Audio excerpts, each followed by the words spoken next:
Il n'y aura pas que 2 espèces, d'un certain nombre d'espèces aussi importantes, hein, en disant ça ne changera rien. C'est ce non-sens que j'entends chez pas mal de scientifiques qui me rend, alors là, vraiment méchant. Hein. On enlève des espèces dans un écosystème et ça ne change rien. Il faudrait quand même que les gens lisent un peu. Hein. C'est grotesque. C'est un raisonnement qui ne tient pas. Les larves d'Aedes caspius sont les premières à occuper les marais fraîchement remises en eau. Si ces mares sont isolées, cette stratégie leur permet d'éviter les prédateurs aquatiques. Par contre, quand elles communiquent avec des bassins en eau depuis de plus longues périodes, tout un cortège de prédateurs viennent y faire leur propre démoustication.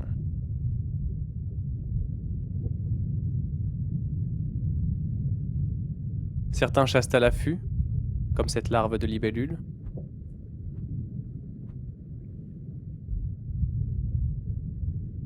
D'autres, comme les larves de dytiques, traquent activement leur proie.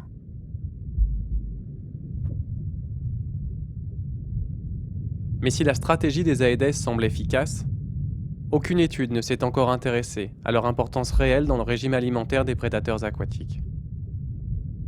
Les suppositions vont bon train, mais le mystère reste entier.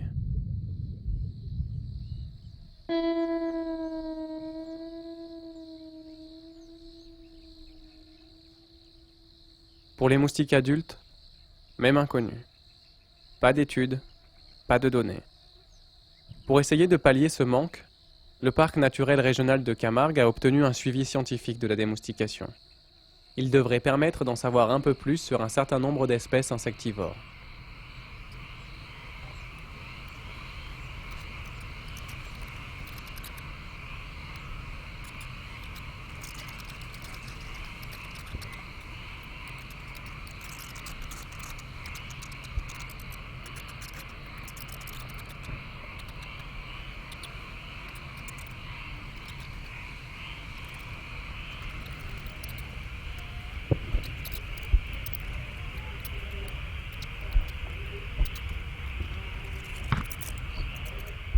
À la tombée de la nuit, des centaines de milliers de chauves-souris quittent leur refuge diurne pour aller chasser.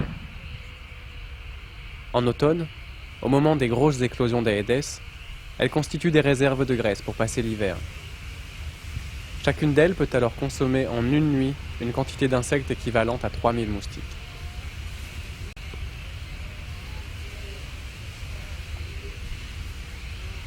Celles qui n'arriveront pas à constituer des réserves suffisantes mourront durant leur sommeil hivernal.